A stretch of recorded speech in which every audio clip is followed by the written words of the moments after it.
আসসালামু আলাইকুম। সম্মানিত কোরআনের আয়াতের সভাপতি সাহেব শ্রদ্ধেয় বড় ভাই ভাষা সহকারী অধ্যাপক আয়াতুল কুরসি। জামনগর ডিগ্রি করেন স্নাতক। এরপরে সম্মানিত সহসভাপতি প্রধান অতিথি কিছু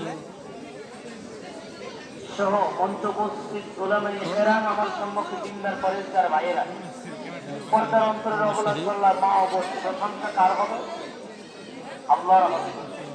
আমাদের জবানকে দিয়েছে সুস্থ অবস্থায় তিনি এলেন অর্জন করার জন্য একটা ইবাদত, ইবাদতের মতো একটি ইবাদত, সলাত সিয়াম হজ যাকাত যেমন একটি ইবাদত, কোরআন এবং সেই হাদিস শিক্ষা করা এবং অর্জন করা, আল্লাহর জিকিরের মজলিসে বসাও ঠিক তেমন একটি ইবাদত। যে আল্লাহ পাক আপনাকে আমাকে এখানে কবুল করলেন, সে আল্লাহর দরবারে যাবতীয় প্রশংসা বলে আলহামদুলিল্লাহ।